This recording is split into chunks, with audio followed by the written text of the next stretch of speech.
Hey friends, last weekend we were talking in church about how Jesus' words in Matthew chapter 6 about how to be doing good things, not just to impress other people, but to be doing them before God. And I really gave a challenge there at the end about trying to adopt the old Puritans from the 1600s maxim of living before an audience of one, the one being the Lord.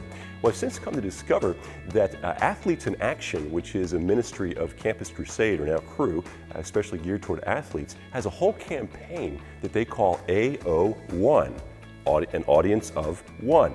And while it's mainly, one of the writers of this has an article about what this means for athletes. And while he's talking to athletes, I think we can apply this to really whatever it is that you're passionate about. Here's some of what he says about what this means. He says, playing before the Lord as your audience of one does not mean receiving some sort of additional competitive blessings that others in the field can't access.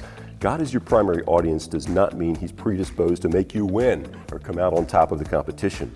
But it does mean that no matter what happens on the scoreboard, God's kingdom values keep the game in perspective, allowing you to be disappointed in a loss, excited in a win, without losing sight of other priorities. It doesn't mean that you don't care what anyone else thinks about you, or that you suddenly become immune to the criticism of parents and coaches and fans or others. It does mean, though, that the criticism of others stays in its place and can be absorbed into the fuller identity of categories declared true about you by God. Your inevitable failures as a competitor have no bearing whatsoever on your true identity as a child of God. And this truth alone allows you to exhale in the midst of competitive stress. Now let me just go through one more of these. It doesn't mean that you never struggle with in-game anxiety or that you become immune to the effects of adrenaline and circumstantial stress.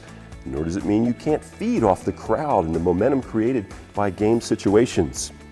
It does mean that since you have access to a motivation that transcends the immediate circumstances of the game, you also can experience a peace that transcends understanding in the midst of whatever the game brings.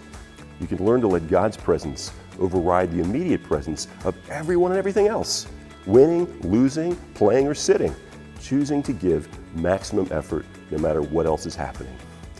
You see, friends, when we do our sport, or whatever it is that we're into, with this awareness that it's really God who we're doing it before first, friends, that can become a great basis for us for confidence, to be grounded, to be secure, no matter what else happens. Well, thanks so much for your time today.